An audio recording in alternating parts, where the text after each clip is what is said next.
What's up, everybody? It is Monday, March 6, 2017. This is the Monday Morning Analyst here on MMAfighting.com or MMAfighting.com's YouTube channel. I'm the host of this podcast. You guys know me. Thank you so much for joining me. Now, I know what you're probably saying. You're saying, Luke, you look like a hobo. This is your ready-to-go homeless look. You are certainly correct. I need a haircut quite badly. I'll get one and I'll trim my beard. But you know what? Not today. Just going to deal with me looking like I beg for change to drink 40 ounces. Okay. A lot to get to today on today's podcast. We'll break it up into three parts as we usually do. We'll go over the action from the weekend. Then we'll take a look at a couple things in the middle, some things with specific actions, and then take a look at what's coming up in the week ahead. So we actually had a couple of MMA events over the weekend. Two of them. I'm going to start with UFC this time. We'll get to Bellator secondarily. Last time I went in chronological order, I don't think that made a whole lot of sense, so we're not going to do it this time. But suffice to say that there was some things to talk about on that card. Now, first, I was there in Las Vegas. If you said hi, great. Appreciate it. Actually, no one was weird, so it was awesome. UFC 209. This took place at the T-Mobile Arena, which I hate, in Las Vegas, Nevada, for an attendance of 13,150, not huge, for a gate of 2.385 million, which is not bad, all things considered. Okay, let's get to this a little bit. In the main event, Tyron Woodley defeating Stephen Thompson via majority decision, 48-47, 47-47. Boy, when they read that, I thought for sure we're going to have another draw. And then 48-47. They gave him 3 rounds to 2. Now, let's talk about that. How did I score it? I scored at 48-47 for Wonderboy, which I think I scored the last one a draw because I gave that 4th round in their first fight a 10-8. So it's interesting how the scoring works. Let me have a sip of this real quickly.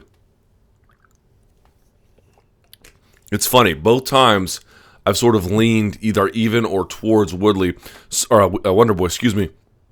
Certainly in both cases, I have leaned to giving more rounds overall to Wonderboy. And yet, if you asked me who the better fighter was after 10 rounds of that, like the guy who did the most damage to the other guy, without any exception, is Woodley. Woodley dropped him in both fights. Wonderboy can't even say he even hurt him. Maybe in the first fight a little bit, but not in the second one.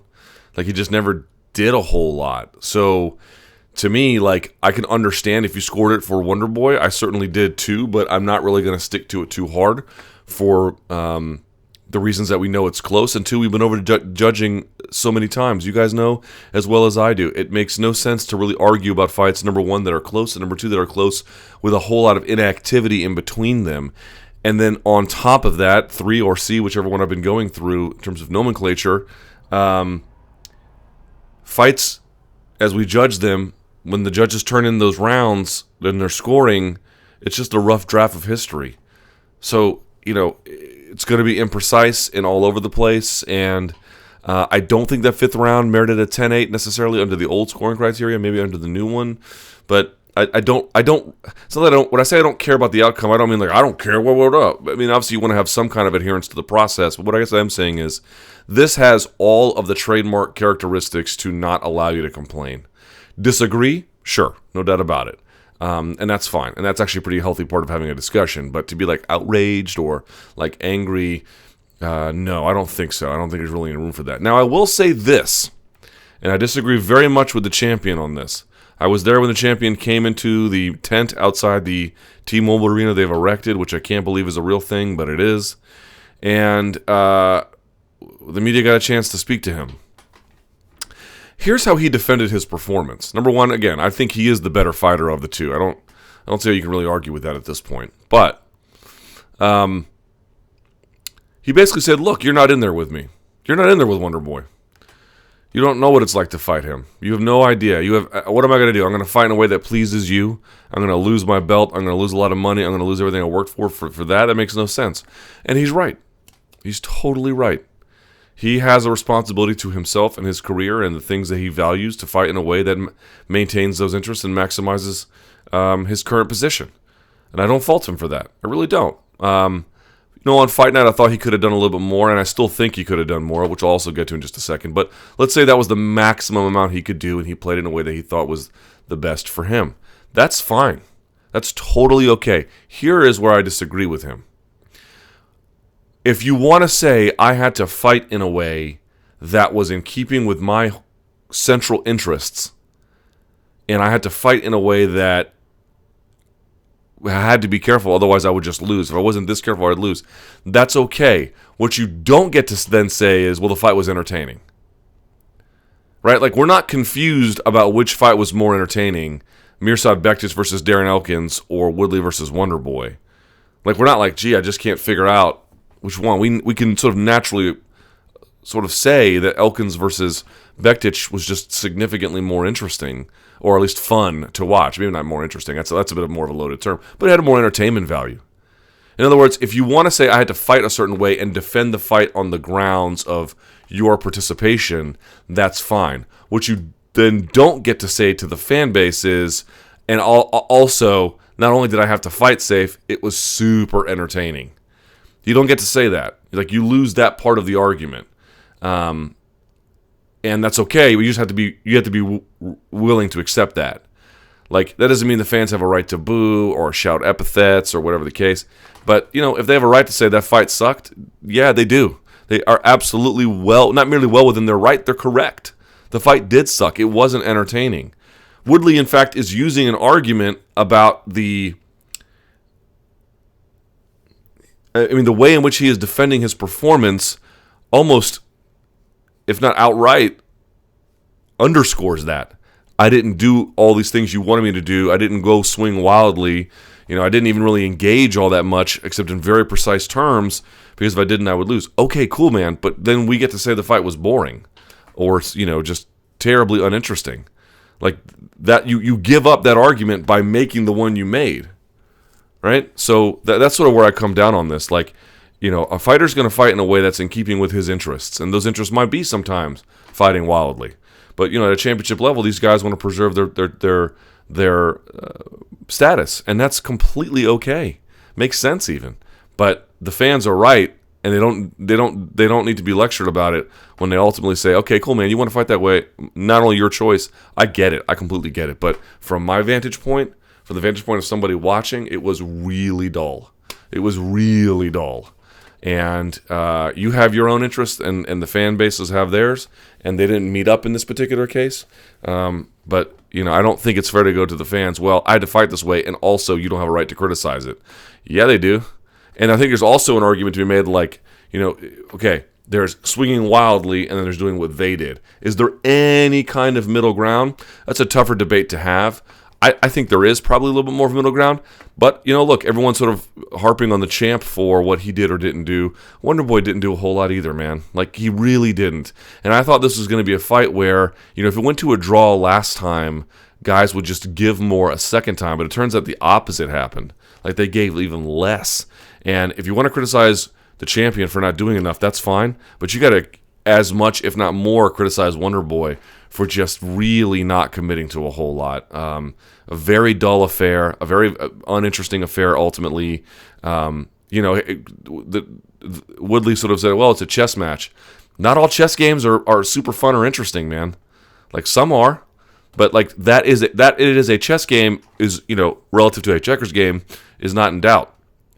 But a chess game is not shorthand for a really technical game that unless you can play at this technical level, you can't understand or appreciate. What happened, there is a lot of nuance to it for sure, but that doesn't mean it was spectator friendly. And that's not a cover for it either. I also think that ultimately this was just a bad matchup for a second time. I guess in hindsight, what we wound up seeing was two guys who had a lot to lose, knew about it, and had tasted each other's might and wanted to be very careful about engaging on it. And as a consequence, just sort of backed off from it, and it just didn't work out for the fans. So there you go. David Teymur defeating Lando Vannata 30-27 across the board. A lot of creativity from both guys. David Teymur, I was mentioning on my post-fight show, just sort of fights like a kickboxer. A lot of kickboxers, when they make the transition to MMA, they take away a lot of their game to either sort of account for the takedown, or they just don't throw with the kind of ferocity and, I won't say abandon, but the kind of, if you watch these kickboxing fights, these guys throw 5, 6, 7 punch combinations relatively routinely, and they do it very, very hard, and they just really commit to leg kicks. He was doing that. He just also had the other parts of his requisite game to be able to sort of maintain in any kind of scramble or wrestling exchange, and for the most part anyway. And so you really got to see a really electric kickboxing game from Teymur. And then from Lando Vannata, he was really interesting too. He was countering leg kicks with his own spinning heel kick, or hook kicks.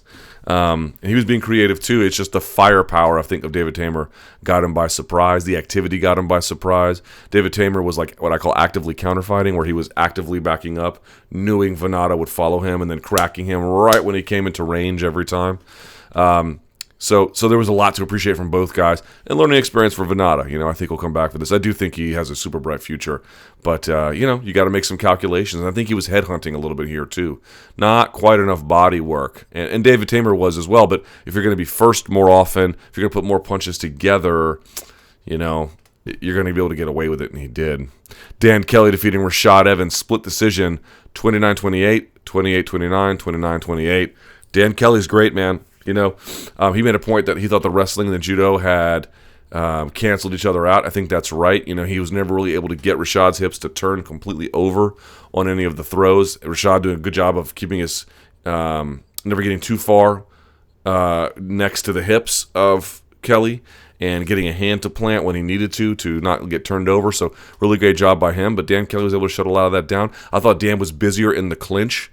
Neither guy really blasting each other in the face too hard, but Rashad was single-shotting, Kelly was putting punch combinations together, and was able to, at least in that third round, initiate that clinch and really punch a few up the middle. At fight night, I thought my sense was physically Rashad looked good, and he, losing to Kelly, it doesn't say like your future in this weight class is really championship material. But it didn't say that like he looked so bad you were like, it was like Rodriguez versus Penn or something. We're like, oh God, like what are you doing? It wasn't like that at all. So I think if he wants another fight, I do think he's entitled to do whatever he wants. He's a grown man, but certainly as a media member, I wouldn't object to it. I did not think he looked so helpless or something that he couldn't get it done. He didn't look shot to me. He didn't look shop worn to me. So, I think he looked like he's aged, certainly, but I think if he wants to keep competing at least for a little bit with the right kind of matchmaking, I don't have much of an issue with it. Cynthia Calvillo defeating Amanda Cooper. We'll talk more about that in the second segment. She did it at 3:19 of the first round. Really strong performance. This girl came out here. I think she's a waitress at the Cheesecake Factory, although she might have just quit her job. We'll see how that goes. But what an incredible back. People are like, oh, it's a back take from the Anaconda choke. No. The Anaconda choke went to the Gator roll. It's a back take from the Gator roll. And we'll talk about how she did that in the second segment. But I've never seen anything like that. She had never done it before. We'll talk about how she did it. I went back through and watched the tape. Alistair Overeem defeating Mark Hunt at 144 of the third round with devastating knees from the clinch. God damn, Alistair Overeem. Whoa. Man, here's the thing about Alistair Overeem. Number one, his confidence in himself is not to be underestimated. It's such an important thing. How many times has Michael Bisping been hurt or knocked down, and he kept swinging the axe and kept swinging the axe and kept swinging the axe, and then he found his moment and he beat Luke Rockhold and he got his title. Like, it does happen. These guys who have mental fortitude, they really can go places. And Alistair Overeem has been stopped a number of times, and it never really seems to shake his confidence. He knows, I think inside he knows he can't take a shot like maybe he used to. He is, I think, in boxing range, a little bit chinny. He doesn't have tremendous hand speed or amazing boxing combinations. He's got good single shots. He's got one big, powerful shot, but it's not like he can do a jab, uppercut, cross, hook or something like that, a simple 1, 2, 3, 4. But he's more of a find a moment, great, home the timing, and then strike. But here's what really stood out to me. At kickboxing range, he's got so many different weapons. He can switch stances. He can go inside leg kick, outside leg kick. He can obviously go up the middle. He was doing that front teep kick up the gut. Obviously, we know about his jumping switch kick, head kick that he landed on Arlovsky. Like, he's so dynamic at kickboxing range. And in tight, man, he's got vicious clinch. He was the taller guy here, really yanking on Mark Hunt, pulling him down, that one knee, that right knee. And look at the angle of his knees. A lot of guys, they throw knees right up the middle, and it's powerful. His knees scooped like that to the outside. He has a real ability to, like, use his hips in real time as he's controlling to find that the angle of the knee was almost like that into the chin. Brilliant stuff. And then yanking Mark Hunt into it at the same time. Mark Hunt's own face when he got let go from that was absolute despair at what he was feeling. He's so adept at so many different things. Alistair Overeem is so talented. I think he's a little chinny at this stage in his career, but I think he knows it and he fights around it. He was really good about initiating the clinch whenever he got in trouble. He was really good about finding space chest to chest if he didn't like what he saw, And he just fights in a really disciplined way. And when he does that and you see him pick his shots and you see him pick his moments for offense, you can see how dynamic it is. You can see how many things he can do. He's really, really talented, man. Alistair Overeem, I'm not ready to count him out at all. I think he's got a lot to offer still. And, and this new way of fighting that's so smart that he does, I think is really going to take him places. Let's see. Then we move to the preliminary card. Marcin Tybura defeating Luis Henrique. 346, the third round via TKO punches. Darren Elkins defeating Mirsad Bektic, 319 of the third round. This is just absolutely incredible. This is partly why you watch MMA. That scene that Esther. Oh, by the way, here's my credential. I had this stupid thing on the whole time. Here we are.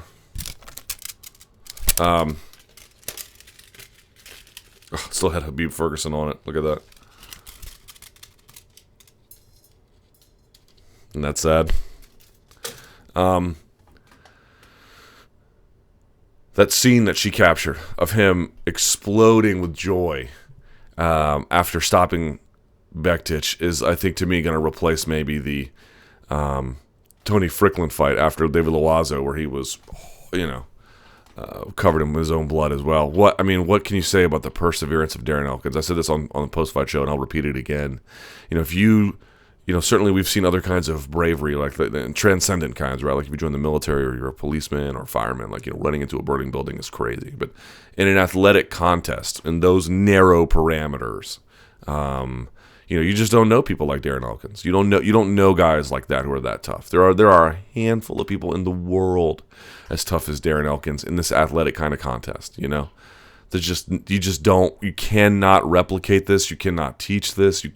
This is a guy. You want to talk about grit. Whoa. Everyone wants to mock his tattoos, and they're a little bit mockable. They're not the greatest tattoos in the world, not the best ones I've ever seen. They're not going to win any awards on Ink Master, but man, and a real wrestling talent too. The big lesson from this one is that Bektic, whether it's fight IQ or inexperience, whatever you want to call it, I think he has 4 amateur fights. He's only 26 years old, and this was his 12th fight, something like that. Where are we here? Mirsad Bektic.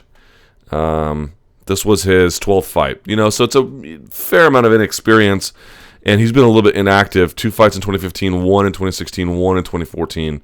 So it's not like he's been really consistently getting after it, but his decision to continue to wrestle Elkins was just so inadvisable. I don't know what you want to call it, fight IQ or whatever the case may be.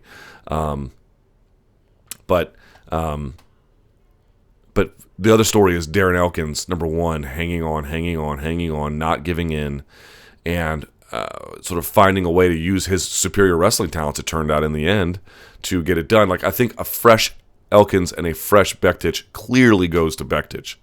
But when Bektic begins to sort of revert to what he knows and feels most comfortable doing, it was a real problem. And if he's going to keep doing that, he was beating up Elkins on the feet. There was no reason to keep doing those kinds of things, even if he was sort of technically superior. A guy who is perseverant underneath, he doesn't need a lot of time to really create problems for you.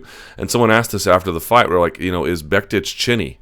I don't know that we can definitively conclude that. You can look at the Chaz Skelly fight. He got rocked real badly there. Certainly he got rocked in this one. He wasn't looking at the punches, so those can land in ways that, can have significantly greater impact. But I will say I'm going to be monitoring that going forward. I don't think you can definitively conclude that, but I don't think you can say, well, there's no truth to it whatsoever. At 26 years old and at featherweight, I am not ready to condemn Mirsad Bektic. I still think he's part of what makes featherweight so great. Young, aggressive, super talented. These guys can do so much. I love the featherweight division right now. But there are some concerns this fight after what Bektic showed. Early on he was just a steamroller. And in the end, what he wound up showing us was that, like, yes, the things we thought highly about him are all definitely true, but there might be some real negatives that we need to take into account as we monitor the development of his career. But at 26, time is on his side. Iuri Alcantara defeating Luke Sanders via Kneebar 3-13 of the second round. This is another guy getting absolutely smashed. But we'll talk more about this in the second segment as well. Mark Godbeer defeating Daniel Spitz, unanimous decision, 30-27 across the board. This fight was terrible. Tyson Pedro defeating Paul Craig at 4-10 of the first round. Whoa. Tyson Pedro must be super strong. If you've never locked up with someone and they cross-face you, you might think you can pop the elbow and get out of it, that you might be able to underhook and push it down, or wrist control or something to slide past. There's a lot of ways to get out of something like that. But the point being is, if you've never locked up with someone, you might stay in a what I would call a negative position where you're being controlled a little bit longer than you're supposed to. And Paul Craig, I think, thought, I'm a big, strong guy. I can get out of this. Let me hold on for just a second and watch me do it. And he was in there way too long. A real strength differential between he and Tyson Pedro. Tyson Pedro was muscling him around, and I think Paul Craig was very much unprepared for that, and or at least maybe wasn't used to it. He just wasn't used to someone just wrenching his face away with an elbow like that. And again, great aim from Tyson Pedro with those knees. Great control, great use of what the guy was giving you. He wasn't resisting. Okay, keep doing it. And on the ground, really sort of hammering him with excellent ground and pound. Tyson Pedro's only 6 fights into his career, so we have to be very, very careful about praising him as the next big thing. But he's obviously got a ton of ability, very, very strong, active kid, and a force to be reckoned with at light heavyweight, at least as far as being a prospect is concerned. And you know what? Here comes this new crop of light heavyweights. They signed Misha Serkinov again, and so I'm excited to see what they can do. And then Albert Morales defeating Andrei Sukhmatov. Split decision, 29-28, 28-29, 29-28. Your fight of the night, David Teymur versus Lando Vannata. And then performance of the night, Darren Elkins, of course, and Iuri Alcantara. Okay, very quickly, let's go over the Bellator results before we get to the second segment. Bellator 174 took place at the WinStar World Casino in Thackerville, Oklahoma. I don't have any numbers for you. In the main event, Julia Budd defeating Marloes Coenen at 2:42 of the fourth round. Budd, Budd's always been a physical powerhouse. And, remember she fought Ronda Rousey, although lost via armbar very quickly. But she's always been a big, strong competitor. And Coenen has always had a bit of a susceptibility to that, to an extent. But now that she's just 35 and older, it was just too much for her. Bud able to take her down at will, pass, just really keep her flat to make her do what she wanted to do, and it just overwhelmed her in the end. Marloes Coenen retiring. Let me just say something about Marloes Coenen. There's a lot of positive things you can say about her and what she means to women's MMA. Here's what I want to note about her. This was a woman who, across a number of different weights, fought the best of her generation. Listen to who she fought, man. This is crazy. Megumi Yabushita, she fought a number of times. Erin Tohill, she fought. Yoko Takahashi, Yuuki Kondo, she fought. Roxanne Modafferi a couple of times. Cindy Dandois. She fought Cyborg twice. Liz Carmouche, Sarah Kaufman, Misha Tate. Alex Dufresne. She fought Alexis Dufresne. She fought so many tough competitors. She never shied away from a challenge. She beat a lot of them. I don't know how you don't have a ton of respect for Marloes Coenen. Somebody who out there when their career is over, hey, in mixed martial arts, what I'm really going to look at when someone's career is over is who did you fight and who did you beat? And she beat a lot of them, but she always fought the very toughest of her generation, and I right up until the very end. And I have a lot of really. I have so much admiration for the career of Marloes Coenen, so thank you, Marloes, for everything that you did. Fernando Gonzalez defeating Brandon Gertz. I'm telling you, man, this was a unanimous decision, 29-28, 29-27, 30-26. Scores are a bit wonky, but I'll tell you what about old Fernando Gonzalez, man. His game is not pretty. It is not super interesting, but he does a lot of things really, really well. His defense is great, and he just had Brandon Gertz working hard on those takedowns, getting nothing from it, and then getting popped with jabs and other kind of combinations throughout the course of that fight. Simple as that. How about Justin Wren? Good Lord. Justin Wren defeating Roman Pizzolato via arm triangle choke at 2:35 of the first round. Yo, if you did not see this fight, you can check it at Bellator.spike.com now for free. You don't need a cable subscription or anything. Justin Wren beat the brakes off this guy. He beat him like he owed him money. It was insane to watch. They locked up, and from the word go, Wren was on him like white on rice, hitting lateral drop, belly-to-back suplex, by the way, keeping it. And this is at heavyweight, mind you. Ground and pound. At every moment, throwing this guy around, blasting him at control positions, and then finally getting a side choke, which he, I think, ultimately finished with knee on belly as well. I have to go back and look, but assaulted him from pillar to post. Really great performance. And, Justin Wren couldn't be a nicer guy, but to see this kind of mean streak competitor, he's a really talented guy, and I don't think you've always seen it, and you got to see it in this fight. Great job by him. And then a guy who, in the history of Americans who've competed in Brazilian Jiu-Jitsu, one of the most important figures ever, Rafael Lovato Jr. making his Bellator debut, stopping this donk, Charles Hackman, at 13 seconds into the first round, hit him with a head kick, fired a knee, and then a second one, and then punches, and the show was closed. May have been a little bit of an early stoppage, but, I think some of these guys they bring in on late notice in Bellator aren't necessarily up to snuff. Cody Pfister, by the way, retiring on the prelim card. Okay, with that out of the way, let's do this. Let's go look at the Cynthia Calvillo back take from the Gator Roll, and then Iuri Alcantara's Kneebar on Luke Sanders. Both of them are really incredible for their own reasons. Let's take a look at those now. But let's take a look at how that back take got set up from the Anaconda, because it's pretty incredible. I've literally never seen anything like it. And, as I mentioned, I spoke to her how she did it, and she was kind of like talking me through it, but she had never done it before prior to Saturday night. So that's fun, right?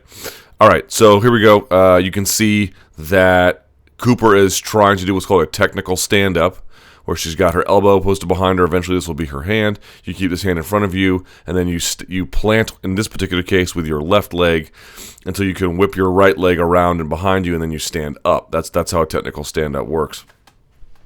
So now you can see that's how it's working, right? She's going to plant on this, plant on that, and then push her right leg behind her. All right, so there we go. She stands up. She can't get there. Calvillo rushes her. I'm not sure what this was about exactly. Trying to take advantage of an opponent when they don't have totally upright posture, I guess. But you can see whose, body position is lowered. So boom, she just takes it and runs this takedown down. Boom. Now here's the interesting part about it.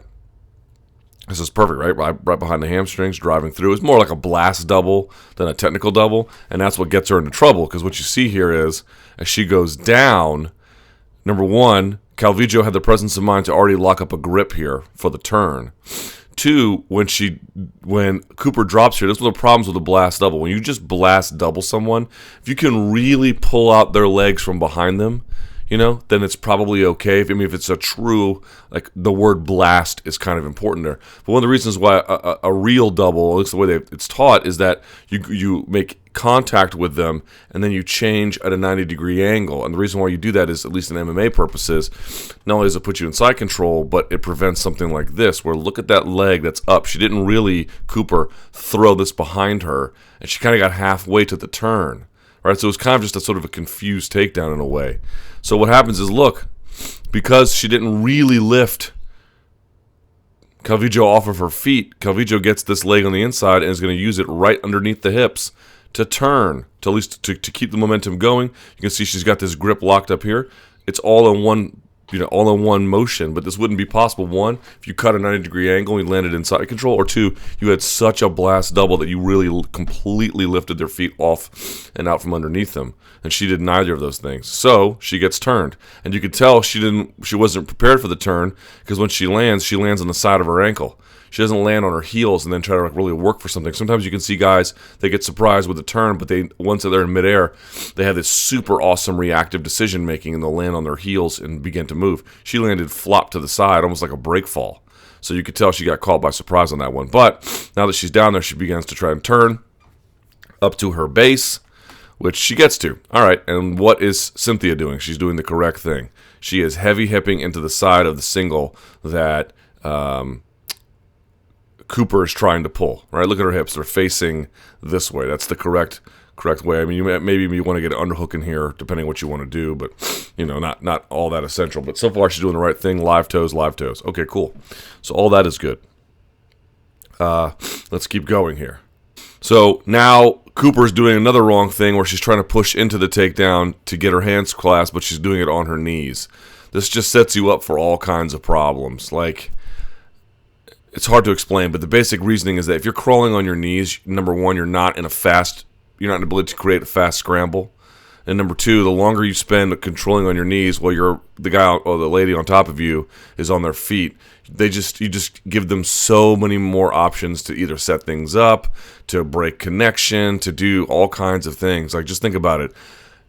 Imagine you start in opposite ends of the octagon. I'm going to wrestle you on my feet, and you're going to wrestle me on your knees. Who do you think is going to win? I mean, yeah, you might. I mean, certainly it's not, impossible, but it's a hell of a disadvantage. You can be on your knees for a second. It's okay. You don't have to freak out about it. But you don't want to really wrestle on your knees. That's not good. Right? So here we keep going. Now here's what Calvillo begins to do. You can see strong hips. I just like how tenacious Calvillo is in all these positions. So here she is hipping hard inside, facing the right direction, right? You're just leaning everything out to try and break this connection. Plus now she's got this sort of wedge on the hips of Cooper. Why? She's stretching her out, creating as much space as possible. She knows that Cooper is going to be reaching on her knees. So if you put a stop block there, it'll just create a bunch of space. And here comes that hand. Very nicely done by Calvillo, right? She's hand fighting a little bit underneath. Now she goes hips down because she needs to create enough space. Like if you're here, we talked about it before, like why the Darce didn't really work with Chael and Tito. His shoulders weren't necessarily in the right position. So now she's going to go flat. That's going to let that left arm come through a little bit more. And then you can see she's going to begin to lock it up. Now here Cooper begins to get to her feet. Well, it's a little too late, but it's not bad. There are the fingers right there of Calvillo, and you can see her right arm there. So she's beginning to lock it up. Boom, she gets it behind the arm. Now this was a thing. I mean, if you've ever wrestled a little bit, and believe me, I've only ever wrestled in MMA context. So like this is I didn't wrestle in high school or something like that, right? But I mean, I'm looking at this and I'm thinking to myself, holy Jesus, she is super ready to do something here that she could have tried and didn't. Number one, you see daylight here. I'm sure the headlock is heavy, but now who's on their knees and now who's on their feet? Oh my God, Amanda Cooper, you missed a huge moment. A peek out. She is ready for it. Hand planted, foot planted. You do almost like a baseball slide with this leg. You shoot it all the way through and then you come back to the back. And even if you don't get it, you might create a break and create a scramble and get back to your feet. You might be able to do something. But it's, wide open, quite literally. You've got every ingredient in place, and they're on their knees. You're on your foot. It was like, oh my God, I saw this when I was going over a film study, and I was like, oh man, what a totally missed opportunity. And look, man, it's her UFC debut. You're just not going to see everything. Do I think that Amanda Cooper doesn't know how to do a peek out? Not at all. I'm sure she does. I'm sure she's done it 1,000 times in practice. I'm just saying it was a missed opportunity here. You got to call it like you see it. And this is one where, the tables were turned just for a second and wasn't able to do a whole lot with it. But we keep going. Now that left arm is really behind the rear delt tricep here. So she's beginning to work on it. And now she locks it all up. You just wasted too much time. And Cooper, sensing there's a problem, puts her rear end down, puts her base back down, but doesn't do a whole lot of reactives. Even here, she might be able to do a peek out. You throw this arm behind here. Let me just show you what you would do with a peek out here real quickly. Right? If you were here, you would look, there's not much of a connection here. It's just grip on grip, right? Or grip on arm. So what you would do is you would fling this, like you would almost like you're throwing a spinning back elbow, and you have to get your head out to really make it work. But even then, a semi-botched one might just break this all apart. But you throw that behind you, you kind of look up to the outside if you can, step that, you slide that through, and then you use that to step around to the back. A peek out is a way to take the back when the person on top of you has a sort of a front headlock. That's the way you do it. And because there's not a really strong connection there, she could get it. But now there's a strong connection. Now that's tight. And now she's beginning to lower her, and she's going to snap her down. Like, let's see, and you see her turning her hips in because she's beginning to set up the gator roll. So now you have Cooper, look at that, face down on the mat, front headlock. These are the fingers here on the I believe, the right arm of Calvillo. Now, a gator roll works as follows, at least the way I was taught. You don't just roll to your right side. You roll at an angle. You tuck your head in to that space between their hip and your sort of grip on that choke. You want to feed that in. Because if you just roll to your side, you don't get the appropriate angle. You want to roll in and then come out all the way on top, which she does for the most part. She's going to step up. And what she's going to do, this is actually a cool little trick she does as well. Watch this. See that? So what happens is, you can't see it here because of the angle, but Cooper is creating a blocking mechanism with her left arm to prevent being turned, right? She's forcing her hand down on the mat and saying, you can't turn me that direction. So what Calvillo does is she scoots up, gets her right leg behind it, and that sweeps it out. When she's stuck, you can see she gets it right in there. She's going to dig her head into that space. She gets that knee right behind her. So now you can see, if you're Cooper, it's a real basic question. What is preventing you from being turned to your left? Basically nothing. She has her knee out there, I'm sure, but that's not enough when the whole upper body is being pulled and turned and outside blocked. Calvillo's nice, man. You could tell she's got real skills. So now she's turned. You can see that knee is still down. And this is what I mean when I say, what's preventing you from being turned? Here's Cooper's knee down. Tell me if that stops her from being turned. Nope. She comes right off of it. And here comes Calvillo out of the top, triangle with the arms locked up. Boom. Now, here's the interesting part about it. This is a weird sequence, because what really should be happening is that Calvillo should be on this hip, and you'd want Cooper on her right hip. And then you could come over with this leg and grab her leg, the two top legs, to really finish the choke. But what kind of happens is it's a bit loose, it looks like to me. All right, there's daylight somewhere here. And so as a consequence, Cooper's able to get her back to the mat. That's not bad. And she's pushing up on this arm because what she wants to do is come back to her base to negate the choke. But in so doing, it creates everything you see here. Right? So now you see the first time she tries to get on top, I think either from a mount she was trying to get it, I mean, I've literally never seen this before, so it's hard to say exactly what she's doing. But she can't quite get it. Why? Because her head's in the way. She can't roll completely over her head and take it just yet. So as a consequence, she goes back down. In that time, Cooper gets to her base like that. But Calvillo this time comes out over her right shoulder. Her left shoulder. And the head is not in the way because she can scoot it out as she comes on top. Now she has the feet not in the hips, but on the hips. And look, she's still got a bicep grip on this thing. That is ironclad tight, but you can see it's kind of high around the back of the head now. So it's tight up here, loose enough anyway around here to keep some space for her to allow her to do this. And then she gets her head out of the way by falling a bit to the side, right? A little bit to the side. You can see she's not only off to the side herself, but like the hips of Cooper are turned a little bit. And now she gets the feet in the hips. And now she has slid from the bicep down to the forearm just to create enough space to get here. Lets it go. And then immediately, what you're going to see is she's still got this other arm from Cooper trapped by somehow. She's going to take her hand out and slide it behind the armpit. And from there, she's just going to, eventually sink a choke and flatten her out. Boy, that is really nice, huh? Look. Against a super credentialed opponent, you don't necessarily want to grapple on the fly, but having someone in your stable, if you're a Team Alpha Male member, or just if you're Cynthia herself, just being somebody who can think on the fly and has like a grappling imagination like this, it could pay real dividends sometimes, and this is a perfect test case of it. Well done to Cynthia Calvillo. Okay, now let's take a look at the Kneebar from Iuri Alcantara on Luke Sanders. So right away, what are you noticing? Not good. If you've ever rolled before, you know there's the super ridiculous red flag here, and it's this, right? This is a hook, and that hook is going to be used, and it can be used in a number of different ways, but this is a hook that's going to be used when he turns, and we'll talk about that turn in just a second, to bring him with him to attack this leg. That's what this is. That's what this hook universally means. It means this from turtle, and it means that if you're ever standing, you're behind someone, and they try to split your legs with one of their legs, it's the same thing. They're rolling through to attack that leg. That's what that means.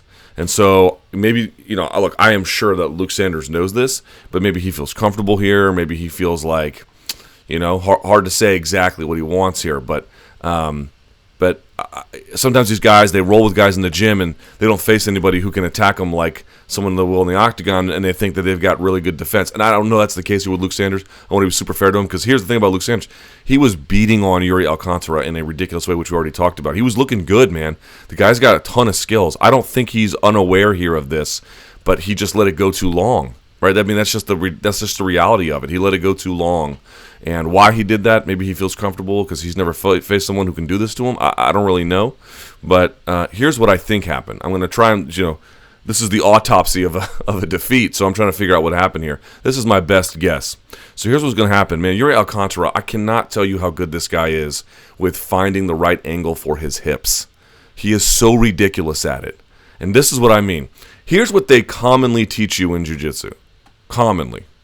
What they would tell you is left leg is hooking his right leg. So we know that this is the leg that's going to be attacked.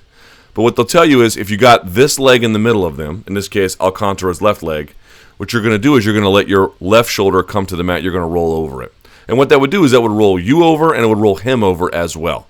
But there's a bit of a problem with that. It puts you in a pretty great position if you do it correctly. But if you don't, if you're even a little bit off at this level, it doesn't take much margin of error for the guy to be able to get out. It doesn't allow you to control this leg. And Gary Tonin is a big proponent of this. Any really good leg locker is. Whenever you go for a knee bar, you're attacking one leg, but you want to be able to control the other one with as much degree as possible. Sometimes it's a lot, sometimes it's a little, but you want to give yourself that. Because if you attack one and control the other, that significantly increases your ability to secure the submission or some other advantageous outcome in the contest. Watch what Alcantara does here. He doesn't roll over his left shoulder as is commonly taught. He actually Granby rolls over his right to his left shoulder. Watch this. You're expecting him to dive and turn away that way and roll over. Doesn't do it. Here's what he does instead. Drops to his right shoulder. Look at that nice hook here. He's going to bring him along with his weight and that hook. He's going to roll from his right to his left, and he's got hand control here too, by the way. I mean, this is just so complete grappling. I don't know how else to explain it, right? He's going to essentially roll over that, going to keep wrist control. Now Sanders sees it coming, and you can see he tries to triangle his legs. But the problem is, because he's having this post controlled, he needs this free leg to balance, which he does, right? That's the common reaction. And you might say, well, that leg is far apart from him. And it is, for just a second. But watch this. Now he's on his left shoulder as he Granby'd over, right? And he's going to reach for that ankle. Now he's going to let go of the wrist, too, eventually here. Watch. He'll let go of that to then grab the ankle. And that gives him a fair degree of power. Now, Sanders is in a decent position here, you think, right? Ass to ankle, that's a great place you want to be. You want to get your ankles on the ground. But it's not, and here's why. Here we go. We have Alcantara grabbing this knee. There's no knee bar here. But watch what happens. He's going to threaten with this. He's going to have his legs triangled underneath.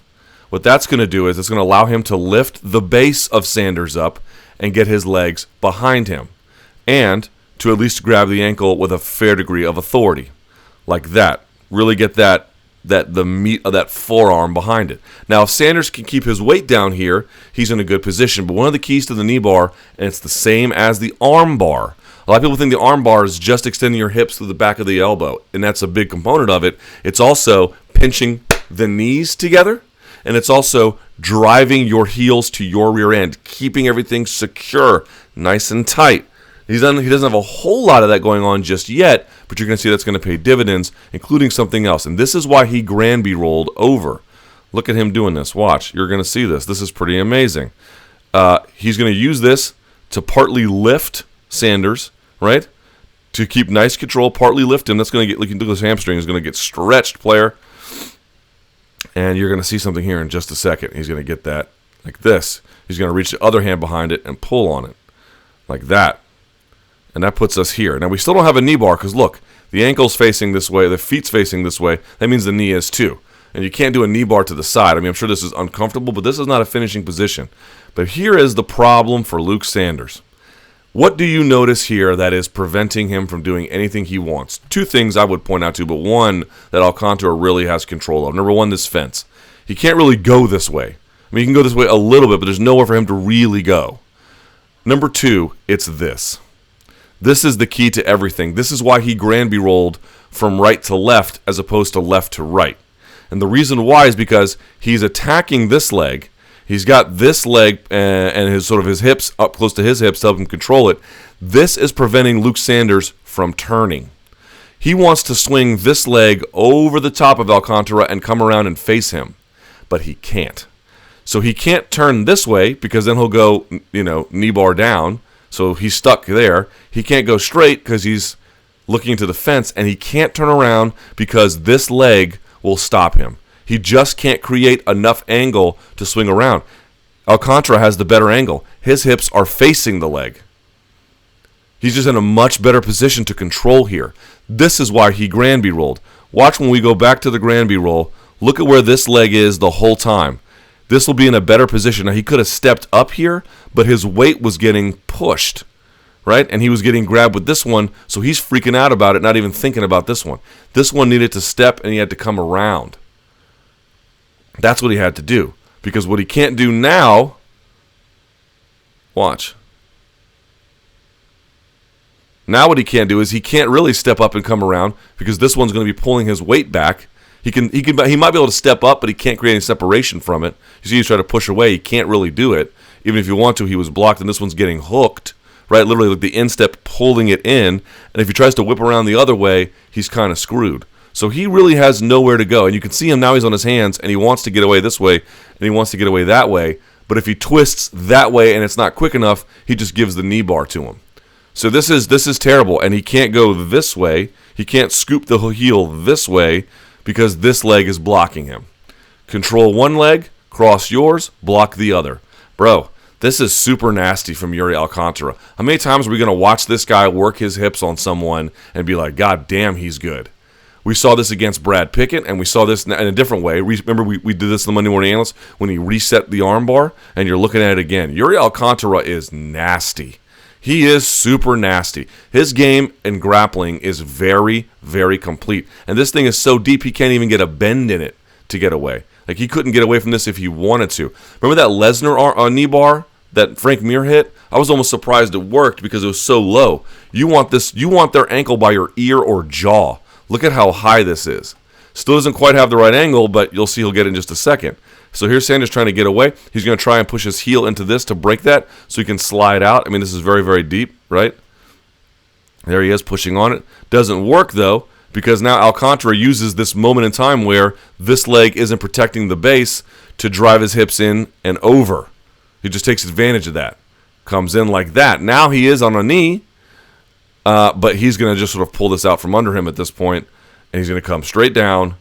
And there we go. And then the show is closed. And you can even look at his face. He's not in pain, but he knows he's about to be. And he just says, thanks. Look at that hand. Nope, you won. Luke Sanders is actually a pretty smart guy because he's a really good grappler and he's a really tough guy and he's a really good fighter. He was well on his way to winning. He made a couple, he let that leg get tossed in between. But Alcantara, Granby rolling right to left instead of left to right when he was on that left side, giving himself space to be able to control one leg, or I should say attack one leg and control the other. Man, Iuri Alcantara is not to be trifled with on the ground. And last but certainly not least, let's take a look at what's coming up in the week ahead. There is a UFC event, and at least if the main event is concerned, not a terrible one. This will be UFC Fight Night. What's the number on this one? 106. Or UFC Fight Night Belfort versus Gastelum. This will take place at the, forgive my pronunciation, Centro de Formação Olímpica do Nordeste in Fortaleza, Brazil. This will be headlined by Vitor Belfort taking on Kelvin Gastelum at middleweight. Then you have, in the co-main event, Shogun versus Jean Vellante. Lightweight, you have Edson Barboza versus Beneil Dariush. Then you have a flyweight bout between Jussier Formiga and Ray Borg. That should be a hell of a fight. Betch Correia is back in action against Marion Renault. And then Alex Cowboy Oliveira opens up the show against Tim Means. On the prelim card, Massaranduba, Francisco Trinaldo taking on Kevin Lee. That's fun. Godofredo Pepe is going to take on Kyle Bochniak. Sergio Moraes taking on Davi Ramos. Davi Ramos, man, you want to talk about a nasty grappler. This is the guy who won ADCC 15 against Lucas, was it Lucas Lepre? I think it was Lepre.